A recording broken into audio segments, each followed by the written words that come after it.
सभी को मेरा बहुत प्यार भरा नमस्कार। आज हम कार्तिक महात्या का 26वां अध्याय सुनेंगे। तो शुरू करते हैं कार्तिक महात्या का 26वां अध्याय। सूत जी कहते हैं कि भागीरथ के वंश में सूरदास नाम का एक राजा हुआ, जिसका पुत्र मित्रसेन था। मित्रसेन गुरु वशिष्ठ जी के श्राप से राक्षस हो गया, परंतु गंगा जल के प्रभाव से वह भी भगवान के परम पद को प्राप्त हुआ। ऋषि पूछने लगे कि हे सूत जी, गुरु वशिष्ठ जी ने किस कारण से श्राप दिया, सो आप कृपा करके यह कथा विस्तार पूर्वक कहिए। तब सूत जी कहने लगे कि हे ऋषियों, एक समय अति धर्मज्ञ राजा सूरदास कुछ साथियों सहित शिकार खेलने के लिए वन में गया। वहां पर अनेक मृगों का शिकार किया। फिर भूख तथा प्यास से दुखित हो राजा नदी के तट पर आया। यहाँ पर उसका पुत्र मित्रसेन नित्य नियम करता था। राजा ने रात्रि वहीं पर बिताई। प्रातःकाल होते ही वहां से उठकर फिर शिकार की तलाश में चल पड़ा। कुछ दूर जाकर राजा ने देखा कि पर्वत की कंदरा में एक व्याघ्र और व्याघ्री मैथुन कर रहे थे। राजा ने उनको देखते ही धनुष पर बाण चढ़ाया और उन पर रथ छोड़ दिया। बाण के लगते ही व्याघ्री घायल होकर वहीं गिर पड़ी और फिर थोड़ी देर बाद मर गई। तब व्याघ्र राक्षस रूप धारण करके बड़े क्रोध में आकर कहने लगा कि हे राजन, तुमने मेरे साथ बड़ा अन्याय किया है, इसका बदला मैं तुमसे अवश्य लूंगा। ऐसा कहकर यह राक्षस अत्यंत दुखित हुआ।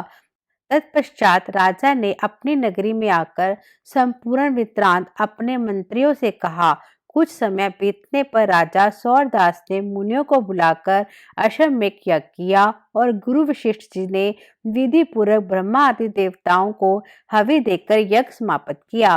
फिर स्नान करने के लिए नदी के तट पर चले गए। इतने में वही राक्षस, जिसकी राक्षसी व्याघ्री को राजा ने वन में मार दिया था, क्रोधित होकर अपना बदला लेने के लिए वहां पर आया और गुरु वशिष्ठ जी को वहां पर ना देखकर उन्हीं का रूप धारण कर राजा से कहने लगा कि हे राजन, हम मांस खाएंगे, आज हमारे लिए मांस बनवाओ, हम स्नान करके अभी आते हैं।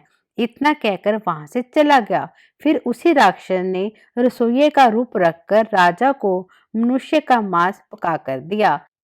जब वास्तविक गुरु वशिष्ठ जी स्नान करके वापस आए तो राजा ने सोने के थाल में सजा हुआ मांस मिश्रित भोजन करने उनको परोस दिया।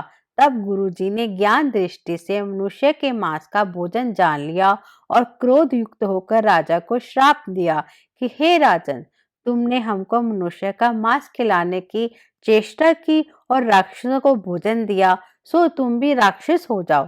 तब राजा ने कहा कि हे गुरुदेव, आपकी आज्ञा से ही ऐसा भोजन बनवाया गया है। यह सुनकर वशिष्ठ जी ने ज्ञान दृष्टि से राक्षस द्वारा राजा के चले जाने का संपूर्ण वृत्तांत जानकर राजा को बताया।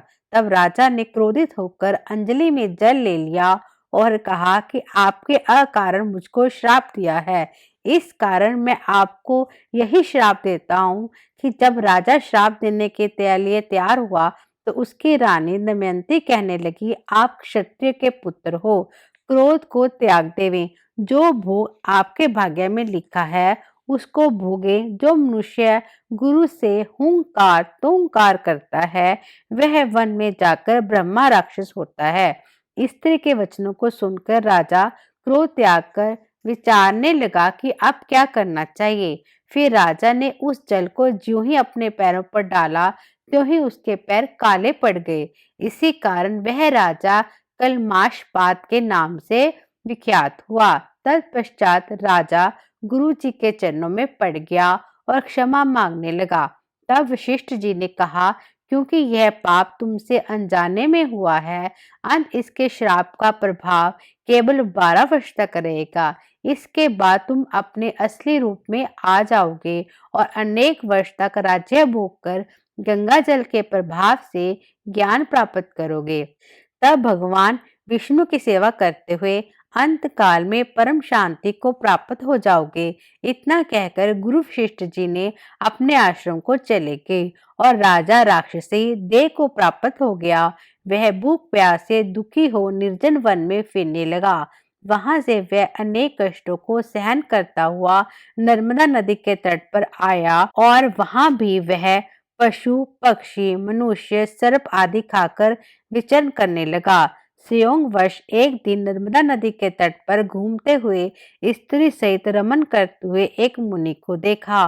भूख से पीड़ित होने पर जैसे ही व्याघ्रा मृग को पकड़ लेता, उसी प्रकार उसने मुनि को पकड़ लिया। उसकी स्त्री ने जब अपने पति को राक्षस के हाथों में देखा तो वह राक्षस देहधारी राजा के आगे हाथ जोड़कर विनय पूर्वक बोली कि आप मेरे पति को मत मारो। आप वास्तव में राक्षस नहीं वरन सूर्य कुल में उत्पन्न मित्रसह नामक राजा हो। मेरा पुत्र अभी बालक है, अतएव मैं बिना पति के इस वन में कैसे निर्वाह करूंगी। अंत तुम मेरे पति को प्राण दे दो। प्राण दान के समान अन्य कोई दान नहीं है। उस स्त्री की इस प्रार्थना पर राक्षस पर कोई प्रभाव नहीं पड़ा और जैसे ही व्याघ्रा एक मृग के बच्चे को पकड़कर खा जाता है, वैसे ही उस मुनि को, जो उस समय अपनी स्त्री के साथ मैथुन कर्म कर रहा था, पकड़कर खा गया। तब मुनि की स्त्री ने उसे श्राप दिया कि मैथुन करते हुए तुमने मेरे पति को मारा है, और तुम भी जब मैथुन करोगे तो मृत्यु को प्राप्त हो जाओगे और पुनः राक्षस देह धारण करोगे। यह दो श्राप सुनकर राक्षस देहधारी राजा भी क्रोध में आकर कहने लगे कि हे दुष्टे, तुमने एक अपराध के बदले मुझे दो श्राप दे दिए। अंत तुम भी पिशाचनी होकर इस वन में फिरती रहोगी। इस कारण वह स्त्री भी पिशाचनी हो गई और भूख प्यास से दुखित होकर उस वन में फिरने लगी। इस प्रकार कार्तिक महात्या का 26वां अध्याय समाप्त हुआ। अगर आपको मेरी ये वीडियो पसंद आती है तो लाइक करना, शेयर करना और मेरे चैनल को सब्सक्राइब करना। और हाँ, जो छोटी सी घंटी है ना, उसको तो जरूर दबाना है, तभी तो आपको नोटिफिकेशन मिलेगी। तो मिलती हूँ अगली वीडियो में, तब तक मेरा बहुत प्यार भरा नमस्कार।